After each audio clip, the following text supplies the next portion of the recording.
Yamuna Tira Vanacha Dayorana Madhava Mumja Bihari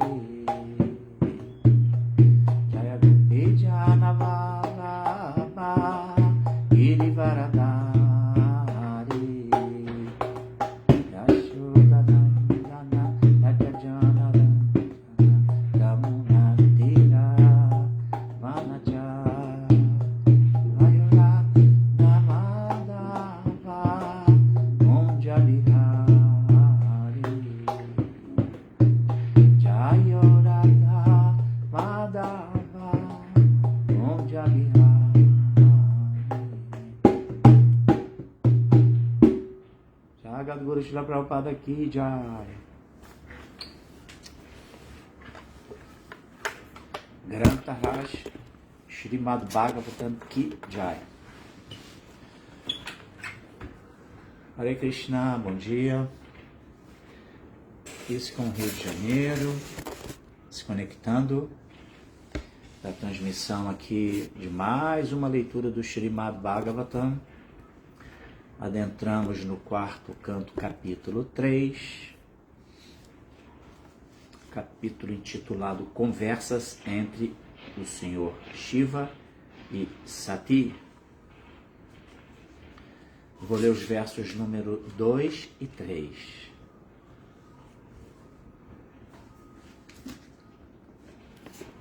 Om Namo Bhagavate Vasudevaya. Om Namo Bhagavate Vasudevaya. Om Namo Bhagavate Vasudevaya.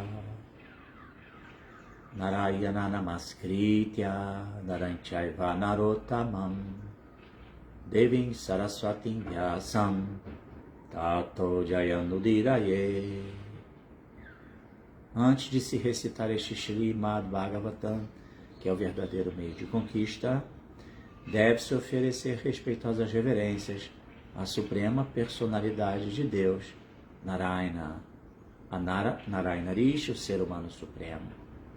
Reverências também à mãe Saraswati, a deusa da sabedoria, a Srila Vyasadeva, o compilador dos Vedas, e a Srila Prabhupada, o propagador deste conhecimento. Verso 2.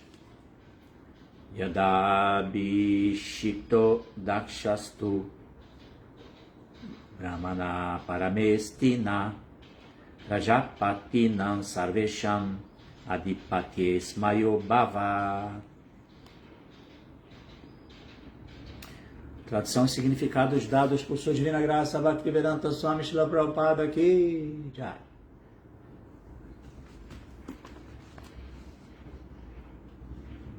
Vamos lá primeiro, palavra por palavra, né? Yada, quando? Abhishiktaha, nomeou Dakshaha, Daksha, tu, mas, Brahmana por Brahma, Paramestina, o mestre supremo, Prajapati, não, dos Prajapatis, Sarvesham de todos, Adipati, Adipati, como o líder, Smayaha, arrogante, Abhavat tornou-se.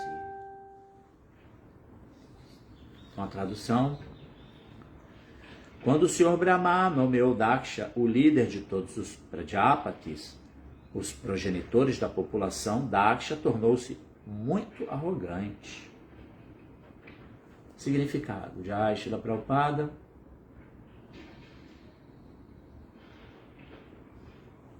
Embora fosse invejoso e hostil contra o Senhor Shiva, Daksha foi nomeado líder de todos os Prajapatis. Esta era a causa de seu desmedido orgulho. Quando o homem se torna demasiadamente orgulhoso de suas posses materiais, ele pode cometer atos dos mais desastrosos. Foi assim que Daksha agiu por falso prestígio. Isso será descrito neste capítulo.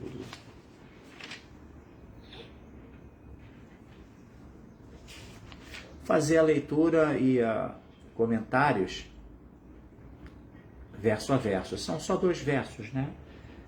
Mas embora esse primeiro verso, o número 2, desse capítulo 3 do 4º canto, ele tem um significado muito pequeno, mas é um significado bastante importante e que abrem-se assim muitas possibilidades de se comentar. Então convido vocês também a trazerem suas reflexões e suas percepções para a gente poder expandir nosso campo de percepção sobre a leitura aqui de hoje, né, dos significados Bhaktivedanta do nosso Jagadguru Srila Prabhupada aqui, Jai. Então vamos lá. Oma Gyanatirmirandasya Gyanajana Shalakaya Chakshurumiritam Jena Tasmai Shri Gurave Namaha Sri Chaitanya Manobhishtam Staptam Jena Bhutale Swayam Rupa Kadadmahyam Dadati Shapadantikam Namam Vishnu Padaya Krishna Prestaya Bhutale Srimate Bhaktivedanta Swami Niti Namine Shri Rupa Sanatana Bhatta Raghunatha Sri Jiva Gopal Bhatta Dasa Raghunatha Sadhu Goswami Prabhu Ki Jai Panchakalpatarubhyascha Kripa Sindhubhya Eva Cha Patitanam Pavarevyo Vaishnavebhyo Namo Namaha Jaya Sri Krishna Chaitanya Prabhu Nityananda Shri Advaita Gadadhara Shivasadi Gaura Bhakta Vrinda Hare Krishna Krishna Krishna Hare Hare Hare Ram Ram Hare Hare Jai. Deixa eu dar as boas-vindas a vocês que já se conectam aqui na ISCOM Rio de Janeiro. Temos aqui anunciados a Anabela Oliveira. Reverências, Anabela, Hare Krishna. E o Haridashana, nosso mestre, grande Haridashana. Reverências. Aqui no Instagram, passou aqui a Juliana e o Lucas Pizão. Não sei se eles permanecem, mas no Instagram é comum isso, né? Assim, os internautas, eles se intercalarem. Também temos a Bhaktinval, acabou de chegar aqui, Hare Krishna. Bom dia também, e glórias a Srila Prabhupada. E também aceite as minhas reverências, Bhaktinval, tá bom? Então vamos lá, vou repetir aqui o verso 2. Yada bishikto dakshastu brahmana paramestina prajapatinam sarvesham adipatis mayobhava. Tradução: quando o Senhor Brahma nomeou Daksha, o líder de todos os prajapatis, os progenitores da população, Daksha tornou-se muito arrogante. Então nós temos aqui um passatempo que envolve o Senhor Brahma, no qual ele, como aquele que povoa o universo, ou que é empoderado pelo Senhor Krishna para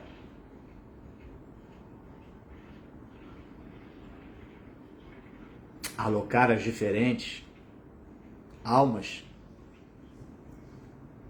que se encontravam no estado latente no corpo de Mahavishnu, é quando da criação material,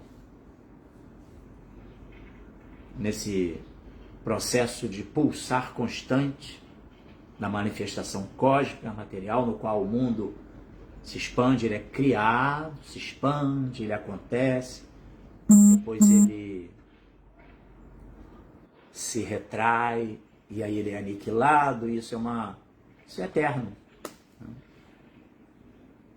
As interações que acontecem no mundo material é que são transitórias e temporárias.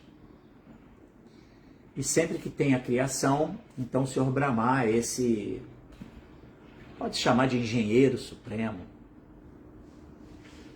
Ele fica incumbido de popular o mundo. E aí então ele vai dando vida aos Prajapatis. São seus filhos de Brahma.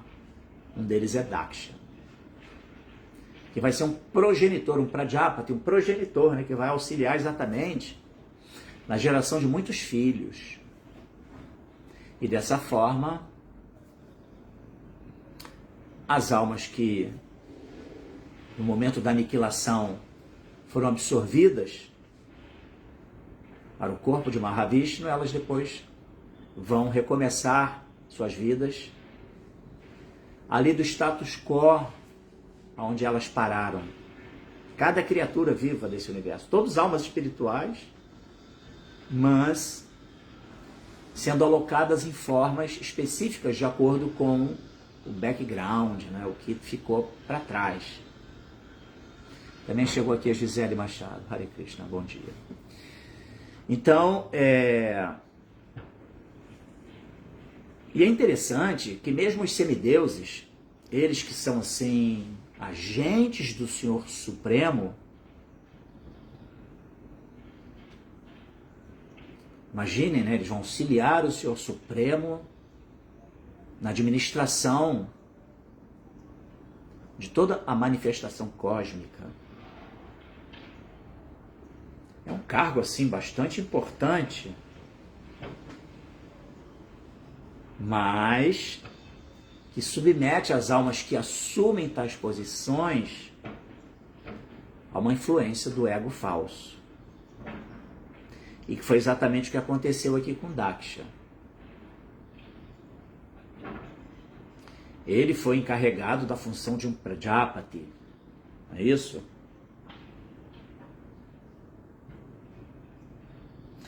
E Daksha já tinha uma atitude hostil e invejosa, como Prabhupada menciona no seu significado, dirigida ao Senhor Shiva.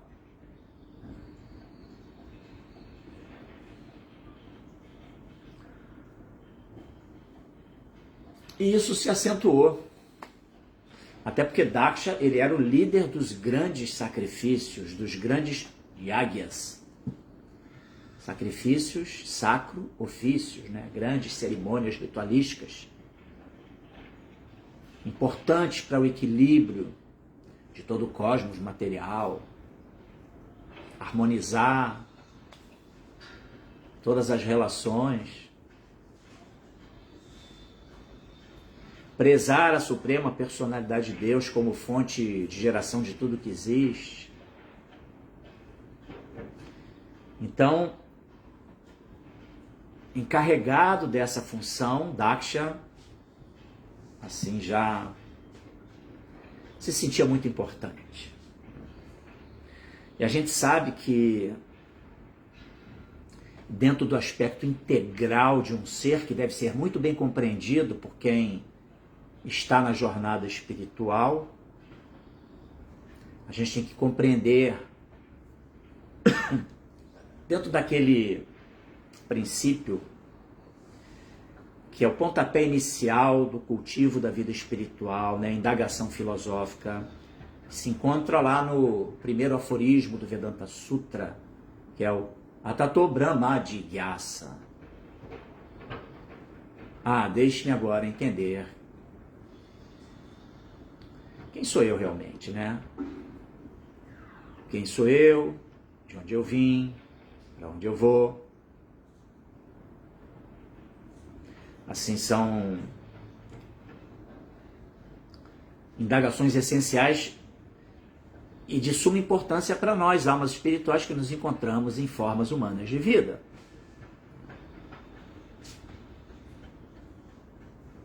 Esse é um dado muito importante, compreender de fato a nossa identidade. Mas dentro dessa compreensão nós vamos entender o que? A natureza do corpo físico, constituído dos 5 elementos grosseiros, terra, água, fogo, ar, éter. Um assunto já bastante assim debatido. Mas a gente vai entender também que além do corpo grosseiro, que é o nosso invólucro, o corpo, que nós estamos, nosso veículo de interação, que nos permite interagir dentro dessa dinâmica do mundo material, desse plano que nós nos encontramos, além desse corpo grosseiro, constituído desses 5 elementos que eu mencionei, nós temos o que se chama de corpo sutil. Algumas outras denominações falam em corpo astral. Mas o que é o corpo sutil? É a estrutura da psique humana, mente, inteligência e ego falso. A mente é a nossa central dos sentidos, diretamente ligada às funções sensoriais, e que tem 3 funções precípuas, que são sentir, pensar e desejar. Então imaginem, para almas que estão dentro do samsara, submetidos como nós a repetidos nascimentos e mortes, como explicado na Bhagavad Gita, Bahunam Jamananante Gyanavam Mam Prapadyate Vasudeva Sarvaniti Samahatma Sudur Labaha. Esse verso vai explicar o quê? Que Bahunam, milhares, Jamananante, nascimentos e mortes. A alma submetida a milhares de nascimentos e mortes. Gyana Vam. Quando ela obtém Gyana, conhecimento, aí Krishna fala, Man, sobre mim, Prapadyante. Essa pessoa vai entender que ela tem que empreender, né? Direcionar seus esforços para me servir, me adorar. Vasudeva Sarvaniti, compreendendo que eu sou aquilo que está presente em tudo, penetra tudo, a fonte de geração de tudo que existe. Samahatma Sudur Labaha. Então, Mahatma, grande alma, Krishna fala, tal Samahatma, tal grande alma, Sudur Labaha, é raríssima.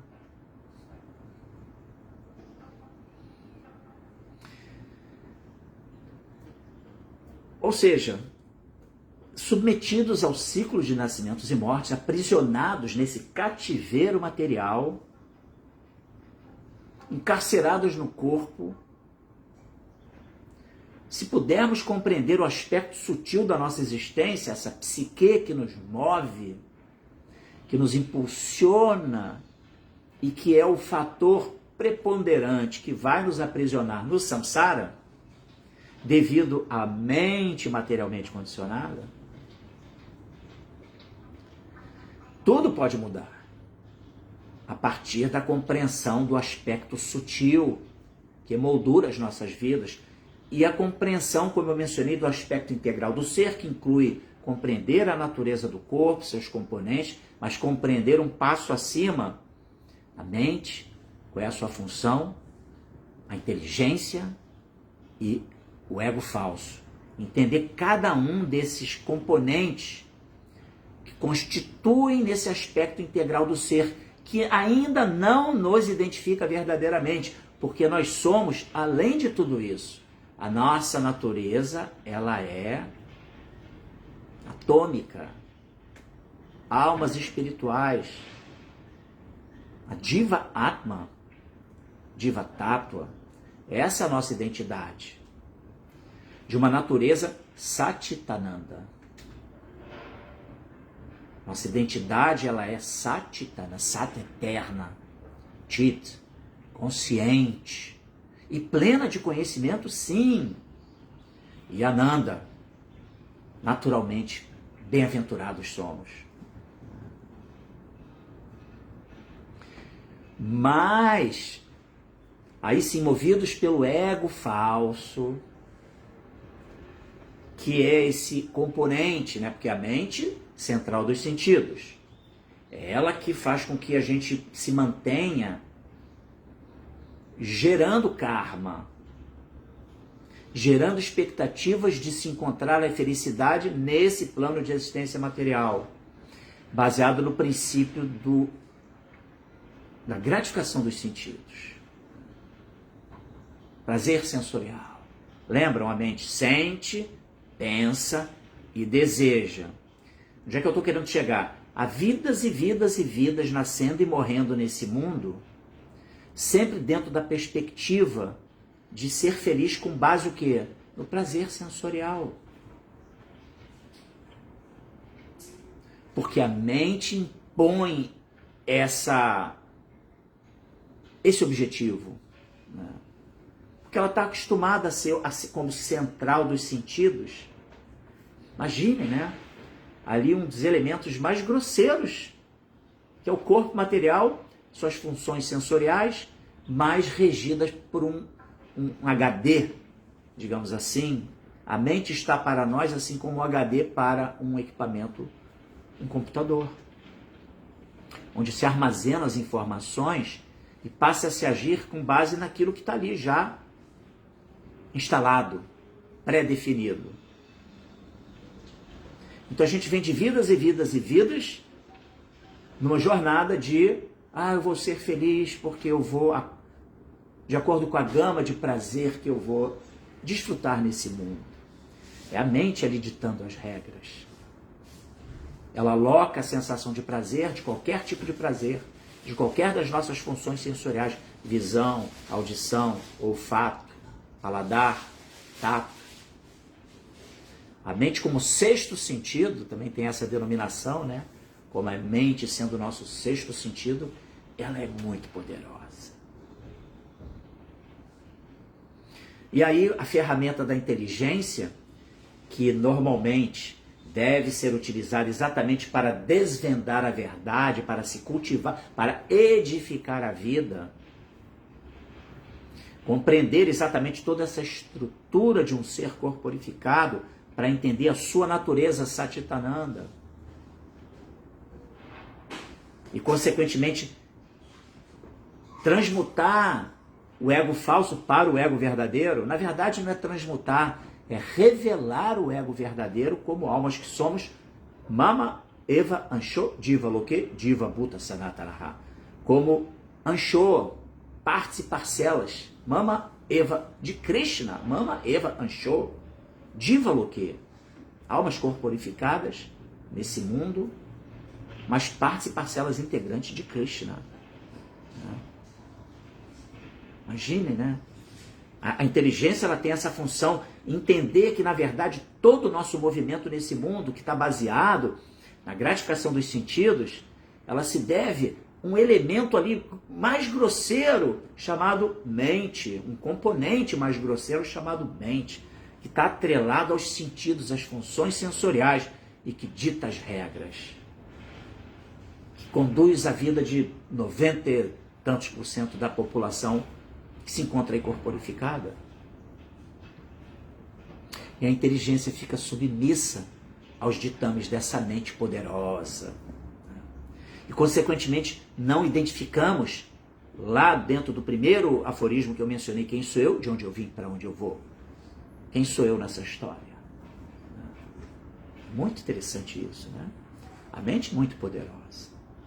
Mas por quê? Porque nós estamos regidos por Maya, essa deidade que controla esse mundo material, constituída dos gunas, dos 3 modos da natureza material. Então nós nos encontramos num ambiente hostil. O mundo material é lindo, é belíssima a natureza, toda essa manifestação de Deus, sim, de Deus. Mas é aqui que se dá o cativeiro material. Inebriamento de Maya, que controla os gunas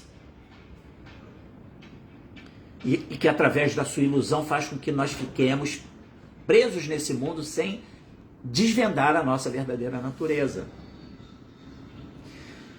fazendo que nós nos identifiquemos com um personagem que estamos vivenciando por um período de tempo. Tendo por base ali uma relação nacionalista, social, familiar, tudo baseado no que nós criamos como objetivos e perspectivas de vida, baseada na falsa identificação com o corpo material e com esse personagem, essa personalidade que cada um de nós exerce nesse mundo. É realmente assim, o que Prabhupada nos trouxe, que é o desvendamento, a revelação de tudo isso, é algo assim impagável. Impagável. Prabhupada, ele veio trazer a verdadeira religião, sem desmerecer nenhum processo religioso que desperta o amor por Deus, tá? Mas Prabhupada ele veio trazer muito mais do que esse amor no qual nós procuramos nos relacionar com Deus, mas colocando Deus como o provedor das nossas demandas e aquele que supre as nossas necessidades materiais. Um amigo na hora do aperto material. Não, o Prabhupada veio falar, não, dele é a fonte de geração de tudo que existe. Ele é o nosso maior amigo.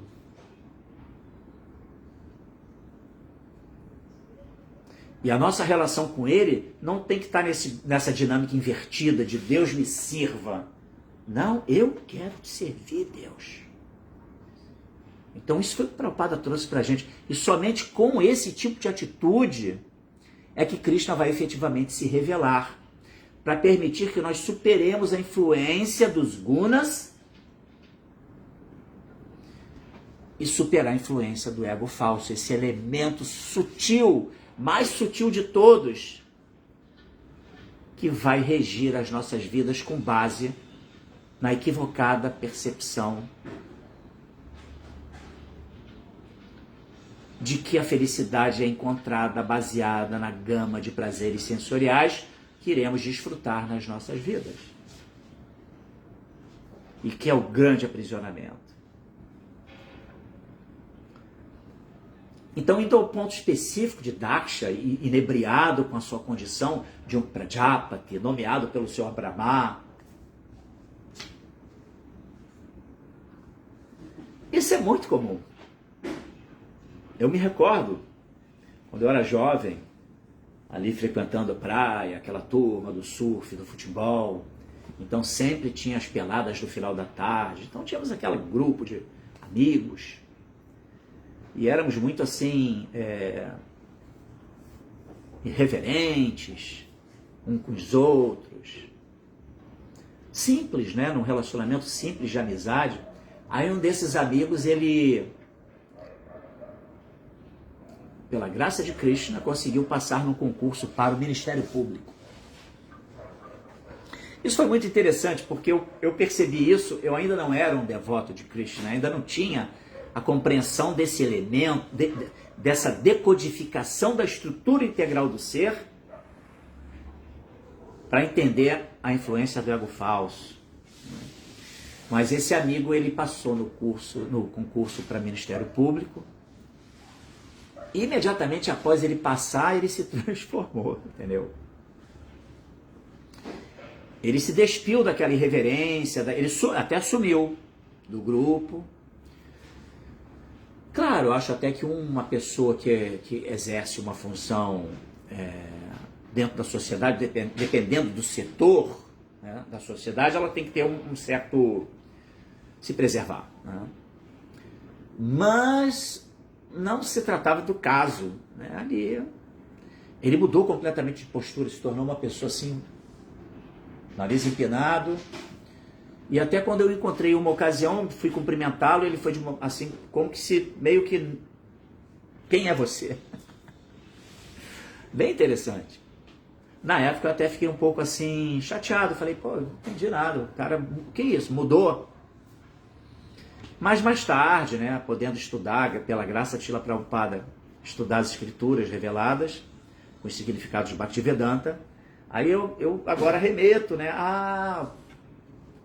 passou no MP, então como Daksha aqui, que foi empoderado pelo Senhor Brahma na função de um Prajapati e de um realizador de grandes jagyas, ficou no ego falso. Lembram que no Rio de Janeiro recentemente, nem tão recentemente assim, teve um famoso caso de um juiz, né, um desembargador, alguma coisa assim, ou seja, um membro do judiciário que numa blitz da lei seca, ele foi filmado, né, de forma muito arrogante, completamente inebriado com a sua condição, né, sem compreender a sua real identidade. Ele se utilizou do seu cargo para poder peitar os agentes da lei seca, e aí ele falou assim, quem você pensa que eu sou? Um tolo, né? Um tolo, completamente na ignorância, sem saber quem ele é, na verdade. Né? Totalmente identificado com o personagem Não é que ele vai viver por 70, 80, 90, 100 anos que seja, né? Mas quando ele chegar numa idade já avançada, ele já vai estar aposentado, ele já nem vai dispor mais de toda as regalias e penduricalhos que são a ele assim, oferecidos em razão do encargo, né? E com a ação do tempo, o diploma, tudo vai ou para baixo da terra, ou é queimado pela ação do tempo, pela ação do fogo, não é verdade? E são várias as histórias que notabilizam, né? Mesmo, é dito que os semideuses, eles fazem fila para poder nascer na terra, nessa terra que nós nos encontramos agora, para poderem ter a misericórdia de Chaitanya Mahaprabhu, porque aqui ocorreu o advento o quê? Do Harinama Sankirtana Jagya, que é esse método poderoso de conexão com Deus através do cantar dos seus santos nomes, da glorificação dos seus santos nomes. Então é uma grande bênção estarmos dentro dessa Kali Yuga específica em que o Senhor Krishna se manifestou como Sri Krishna Chaitanya Mahaprabhu. Então, portanto, os semideuses estão querendo nascer aqui nesse momento do advento do Senhor Chaitanya, dentro desse período de tempo chamado da Era Dourada, que durará 10.000 anos, mas que já começou há pouco mais de 500 anos atrás. Não é isso? Então, porque é uma rara oportunidade de receber essa bênção, de poder adentrar no maravilhoso mundo do serviço devocional a Krishna, mediante uma metodologia muito poderosa, Sadhana Bhakti, ou Vaidhi Bhakti, né? Então, mas, mesmo esses semideuses, né, que têm um cargo exaltado dentro da manifestação cósmica material, dessa administração cósmica, muitas vezes eles são tomados pelo seu ego falso. Então tem histórias interessantes, por exemplo, tem uma história no 10º canto do Srimad Bhagavatam, após Krishna ter matado Aghasura, um demônio. Krishna foi fazer piquenique na floresta. E aí ele foi com as vaquinhas e com os seus vaquinhas, bezerros e seus associados, né? Os gopas. E o Senhor Brahma assim, quis tirar uma onda com Krishna. Em um momento em que Krishna foi dar uma dar uma direcionada nos bezerrinhos e nas vacas, deixou seus amiguinhos. No que ele partiu para fazer essa missão, o Senhor Brahma raptou todos os amigos de Krishna e todos os animais.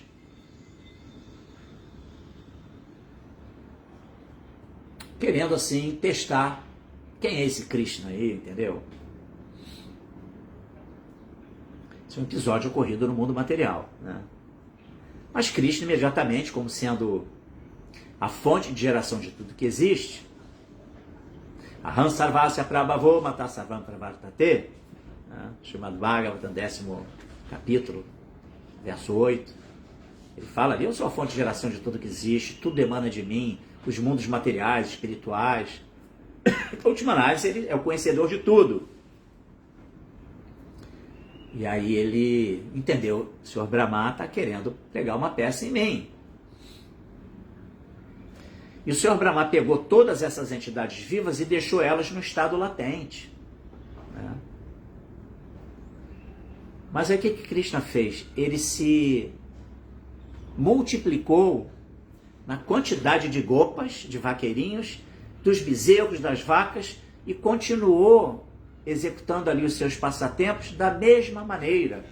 Só que teve um fato ainda interessante, foi que as mães dos gopas, dos vaqueirinhos, elas desenvolveram uma afeição ainda maior por seus filhos. As vacas produziram mais leite em abundância e também desenvolveram mais afeição pelos seus bezerrinhos. tudo ficou assim, num estado de harmonia e de amor incondicional. E aí quando o Senhor Brahma foi se dar conta do que estava acontecendo, ele ficou assim, perplexo. Aí ele foi perceber a sua tolice. Como que ele foi tolo? Né? Devido ao seu ego falso, querendo testar os poderes de Krishna. Né? Aí a partir daí, depois ele vai fazer as reverências a Krishna e tem as orações do Senhor Brahma ao Senhor Krishna. Né? Porque, na verdade, cada vaqueirinho, cada bezerro, cada vaca era uma expansão de Narayana. Então imaginem, né? O poder do amor que ali se propagou. Aí Brahma se deu conta. Tem também a história do Sr. Shiva. O Sr. Shiva, sim, Vishnu, ele foi obter o Amrita, né, o néctar da imortalidade, para poder ter o controle sobre ali os demônios, né, que tinham obtido o néctar da imortalidade. Não é isso? E aí, para inebriar os demônios, ele se manifestou como Mohini Murti, uma donzela para mais poderosa do que uma Apsara, que são as donzelas do mundo espiritual, né, dos planetas celestiais. Belíssimo. E aí inebriou e conseguiu assim obter esse Amrita. Né? E o Sr. Shiva quis ver essa Mohini Murti, e Vishnu falou: olha, não se atreva a isso. Mas acabou que Shiva queria muito ver a forma de Mohini Murti, e quando Mohini Murti se manifestou, ele ficou completamente inebriado também, o Sr. Shiva, perdeu toda a compostura, toda a sua retidão, né? Isso denota o poder de Krishna, né? Porque tem às vezes aquela coisa, quem é mais poderoso, né? Dentro da trindade, Vishnu, Shiva ou Brahma. E o Prabhupada veio esclarecer tudo isso, né? Mas enfim, então existem vários demonstrações de como que o ego falso ele é esse elemento que deve ser vencido através de Buddha Yoga, né? É a rendição que vai gerar o quê? Sri Krishna Karshini, né? Krishna se sentia atraído pela conduta amorosa do seu devoto e, consequentemente, protegê-lo, né? Livrá-lo das garras de Maya, né? Brahmabhuta prasanat mana shochati nakankshati sama sarveshu bhuteshu mad bhaktin labate param. Uma vez que a pessoa atinja a sua posição de Brahma Bhuta, Prasana Atma, ela fica autossatisfeita. Prasana Atma, Brahma Bhuta. Na Shochati, na Kankshati. Ela passa a não se lamentar por nada e nem ter objetivos materiais, assim, com grande expectativa na sua vida. Ela se contenta com aquilo que seu karma lhe proporciona, se adapta às condições. Samasarveshu Bhuteshu se torna um bem-querente de todas as entidades vivas. E aí Krishna fala na quarta linha desse verso, Mad Bhaktin Labate Param. E assim essa pessoa vai alcançar a minha Bhakti. Então quando se cativa o coração de Krishna, se remove a influência dos gunas, né, e se alcança a verdadeira compreensão de quem sou eu, de onde eu vim, para onde eu vou. Né? Vamos para o verso 3. Isto savajapeyena brahmistana bibuyacha prihaspati savanama samarebe kratutamam. Isto após executar, saha, ele quem? Daksha. Esse ele quem fui eu que inventei, tá? Vajrapayena, com o sacrifício Vajrapeya. Brahmistan, Shiva e seus seguidores, Abhibuya, negligenciando Cha e Brihaspati Savam, o Brihaspati Sava. Nama, chamado Samarebe, começou Krato Utaman, o melhor dos sacrifícios. Espera que tem aqui uns comentários, antes de eu entrar na tradução e significado de Prabhupada desse segundo verso. Deixa eu ver aqui alguns comentários que possam ter sido alinhados com o que nós lemos agora, né? Temos aqui o Lila Govin. Oi! Lila Madhava, Hare Krishna. Também a Gisele, Hare Krishna, reverências. Em Santa Catarina, seja muito bem-vinda. A Gisele está lá em Santa Catarina, terra boa, hein? Temos aqui também a Sundarangi Devidácio, Lila Govinda, reverências a vocês. Nosso querido Sanatana Dharma. E o Lila Govinda, ele fala, eu não me revelo aos tolos, para eles eu estou encoberto pela minha energia interna. Iludidos assim, eles não conhecem a mim, que sou não nascido infalível. Excelente verso, muito pertinente, né? E ele fala depois, quem colocaria suas esperanças em um planeta conhecido como Mrityuloka, o planeta morte? Eita, caramba, muito obrigado. Lila Govinda aqui só trazendo pérolas. Muito bom. Nosso querido Ojasuidasa, Vanchakalpa. E o Luiz Rocha Goulart também aqui, Hare Krishna. E aqui no nosso Instagram, o João Vidal. Entendo a importância de servir, mas o que Krishna diz sobre o alto amor? Como aprender a se amar? Ah, meu querido, esse é um pilar fundamental para quem quer empreender na jornada espiritual, né? Amar a Deus sobre todas as coisas e ao próximo como a ti mesmo. Eu sempre falo sobre isso, essa equação, ela não começa pelo amor a Deus sobre todas as coisas e nem vai ao próximo, primeiro nos amar. Saber amar a nós mesmos, mas para que nós possamos nos amar, nós precisamos nos conhecer, saber quem somos verdadeiramente nós. Enquanto estivermos iludidos pelo conceito corpóreo de vida, sem compreender a estrutura integral de nós, almas espirituais, numa condição corporificada, impossível nós sabermos quem somos nós e, consequentemente, como é que nós vamos oferecer a nós mesmos aquilo que é o melhor para nós na nossa condição de Satitananda, de alma espiritual eterna, né? Tem como. É como, por exemplo, como é que você vai dar prazer, satisfazer alguém que você pouco conhece? Aí você dá um presente para a pessoa, sei lá, um traje numa cor, e a pessoa não gosta daquela cor, você dá o presente que não... Então a gente precisa conhecer para poder amar, né? Isso se aplica a nós mesmos. Enquanto nós não nos conhecermos, quem somos nós nem saberemos amar, ter amor próprio, entendeu? Então o amor próprio ele vai se revelar, ele vai se desencadear mediante a compreensão de quem somos nós e a adoção de todas as medidas e condutas, a disciplina que vai fortalecer a nossa verdadeira identidade. E aí sim, amor próprio, eu posso amar o próximo. Ah, eu amo a mim, eu amo ao próximo, eu estou me aproximando do amor ao Pai Supremo, a Deus. Assim que funciona, né? Essa é a dinâmica do desenvolvimento das relações amorosas, né? Agora, estamos aí num mundo esquizofrênico, em razão do quê? Do fato de que cada pessoa se identifica dentro do aspecto mundano de existência, entendeu? Então ninguém se conhece, ninguém se ama. E como que se ama? Como desenvolver relações de amor interpessoais? Muito difícil. A maior parte dos relacionamentos, eles estão movidos pela paixão, não pelo amor. Amor é algo puro, elevado, o que a única coisa que existe, né, de verdadeiro é o amor, né? Mas que se notabiliza pelas relações de almas que tem Krishna, Deus, no centro das suas vidas.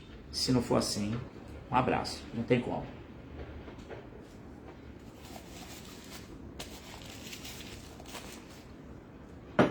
Então vamos ao verso 3, eu li o shloka, li o tradução palavra por palavra e a tradução do texto. Daksha começou um sacrifício chamado Vajrapeya. mostrando-se excessivamente confiante do apoio recebido do Sr. Brahma. Ele então executou outro grande sacrifício chamado Brihaspati-Sava. Ah, João, que bom que você estava aí a ouvir. Eu fiquei assim pensando, poxa, tomara que o João esteja presente ainda. É interessante você dizer que você sempre inverteu essa lógica, né? A gente, quando a expressão nos conduz a essa equivocada percepção de amar a Deus sobre todas as coisas e ao próximo como... Não, a equação ela tem que começar de trás para frente, né? Que bom, fico feliz que você pegou aí ainda essa explanação sobre esse ponto. Daksha começou um sacrifício chamado Vajrapeya, mostrando-se excessivamente confiante do apoio recebido do Sr. Brahma. Ele então executou outro grande sacrifício chamado Brihaspati-Sava. Tradução já foi, agora o significado dados por Srila Prabhupada, Jagadguru Srila Prabhupada, que Jai. Nos Vedas prescreve-se que, antes de executar o sacrifício Brihaspati-Sava, deve-se executar o sacrifício chamado Vajrapeya. Enquanto executava esses sacrifícios, contudo, Daksha menosprezou grandes devotos como o Sr. Shiva. Segundo as escrituras védicas, os semideuses são elegíveis para participar dos jagyas e compartilhar das oblações. Mas Daksha queria deixá-los de lado. Olha só o nível do ego dele, né? Tipo assim, não quero ninguém aqui que vá ofuscar a minha presença, né? Todos os sacrifícios destinam-se a apaziguar o Sr. Vishnu, mas o Sr. Vishnu inclui todos os seus devotos. Brahma, o Sr. Shiva e os demais semideuses, todos são servos obedientes do Sr. Vishnu. Portanto, o Sr. Vishnu jamais fica satisfeito sem eles. Porém, Daksha, orgulhando-se de seu poder, queria privar o Sr. Brahma e o Sr. Shiva da participação no sacrifício, por entender que se alguém satisfaz Vishnu, não é necessário...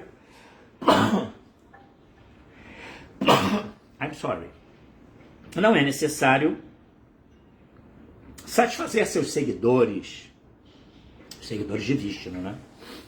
Mas não é correto este processo. Vishnu quer que seus seguidores sejam satisfeitos primeiro. O Sr. Krishna diz, Madhbhakta Puja Vyadika. Abre aspas, tradução, né? Adoração aos meus devotos é melhor que adoração a mim. Fecha aspas. De modo semelhante, no Shiva Purana afirma-se que o melhor modo de adoração é oferecer oblações a Vishnu, mas melhor que isso é adorar os devotos de Krishna. Assim, a determinação de Daksha de menosprezar o Sr. Shiva nos sacrifícios não era conveniente. Já Srila Prabhupada. Interessante, porque aqui isso vai ao encontro até, João Vidal, dessa questão que você trouxe, né? A gente não pode ter a arrogância de achar que nós temos condição de nos dirigir diretamente a Deus e já satisfazê-lo. Não, a gente precisa pautar as nossas ações primeiro na base que vai sustentar as nossas vidas. Primeiro eu tenho que estar devidamente situado na transcendência. Eu primeiro tenho que me amar, eu tenho que estar ciente de quem eu sou, agir com base nessa perspectiva correta do ego verdadeiro de eu como alma. Aí eu vou encontrar aquilo que me dá prazer, né? Que é conexão com Deus através da conexão com todos os filhos de Deus, nossos irmãos perante Deus.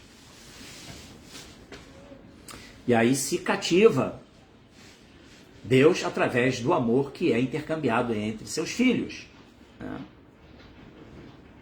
É sempre um problema no ambiente familiar quando tem filhos que se digladiam, né? Se não tem harmonia nas relações. Os pais ficam sempre muito ali pesarosos. Agora, quando dentro de uma família os irmãos, né, os filhos de um casal, eles se amam, eles se relacionam bem, isso deixa os pais satisfeitos, não é verdade? Então é assim com Deus também. E Deus, ele quer ver harmonia entre nós, as relações amorosas, claro, pautadas no princípio da reciprocidade e de Deus como o baluarte das nossas relações e das nossas vidas. É isso, né? Agora, tem um ponto aqui importante, que Prabhupada está citando as cerimônias sacrificatórias realizadas por Daksha, diferentes tipos de cerimônias. Então isso pode cativar nossa curiosidade, nossos interesses. Mas, na verdade, na era de Kali, na qual nós nos encontramos, o único sacrifício a ser realizado é o Harinama Sankirtana Yajna. É a glorificação dos nomes de Deus. É até interessante que muitas vezes nós realizamos diferentes cerimônias ritualísticas, como, por exemplo, a cerimônia de Shraddha, conhecida como de Pinda, não é isso? Quando morre um parente, uma pessoa querida. Então fazemos lá uma cerimônia de Pinda. O grande objetivo dessa cerimônia de Pinda é direcionar os cantar dos santos nomes para quem partiu e para aqueles que estão participando da cerimônia, porque esse vai ser o elemento purificatório que vai, de fato, exercer influência nas vidas de todos que se submeterem ao cantar dos santos nomes. Então faz-se naquele Yagya, a cerimônia de fogo, oferece-se os grãos a Vishnu, que está ali presente na forma da língua, que é o fogo, né? A língua de Vishnu. O fogo representa a língua de Vishnu, então oferece-se tudo para Vishnu. Tal. Mas, na verdade, o grande elemento das cerimônias em Kali Yuga é Hare Krishna, Krishna Krishna, Hare Hare, Hare Rama, Rama Rama, Hare Hare. É isso. É o cantar do Mahamantra, essa vibração sonora transcendental, que é um clamor pedindo a Deus que nos ocupe a serviço dele. Entendeu? Então, esse é um ponto importante, tá? E sim, por que Krishna ele considera que é mais importante a adoração ao seu devoto do que a ele mesmo? Esse é um outro ponto filosófico interessante, né? Imagina, o próprio Deus, ele está revelando isso, ele fala isso. A adoração aos meus devotos satisfaz a mim muito mais do que aquele que quer me adorar. Porque o devoto é aquele que vai revelar Krishna para as almas condicionadas. Então, aquele que reconduz os filhos para o seio familiar, imagine, né, num ambiente familiar, uma criança se perdeu, está perdida, ninguém sabe onde é que ela está, um ente querido se perdeu. Olha que sofrimento. Não tem sofrimento pior do que ter uma pessoa querida, um filho perdido, você não sabe onde é que ele está. Ele se sumiu, desapareceu e ninguém sabe onde é que está. Aí, de repente, chega um desconhecido que achou uma criança na rua e que conseguiu localizar a família, os pais, e leva aquela criança ilesa de volta ao porto seguro do seu lar.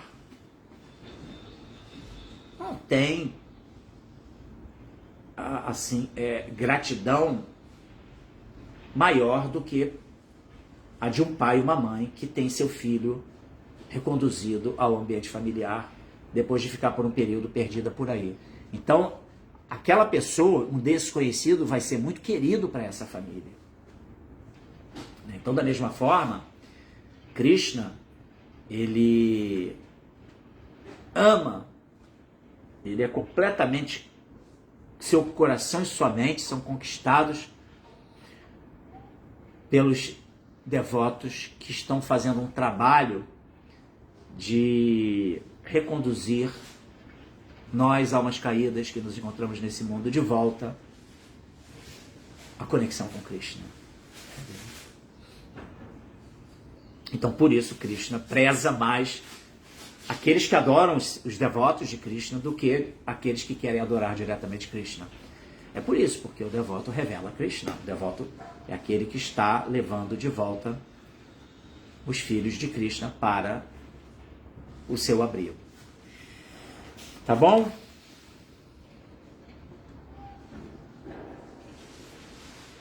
Shila Prabhupada aqui, Jai. Obrigado a atenção de vocês. Não temos mais nenhum comentário, pelo que eu estou aqui já compreendendo. Eu vou encerrar por aqui, então, desejando a todos vocês um bom final de semana. Eu só ver se eu não pulei nenhum comentário. A Anabela aqui falando também que está assistindo de Portugal. Já, Anabela, que bom, prazer tê-la aqui conosco. Lembrando que as nossas lives acontecem todos os dias às 8 da manhã, tá bom? Obrigado por sua audiência. Acho que não tem mais nenhum comentário não. Todo mundo quietinho. Então vou ficando por aqui, gente. Shila Prabhupada Ki Jai Gaura Premanande Hari Hari Bo.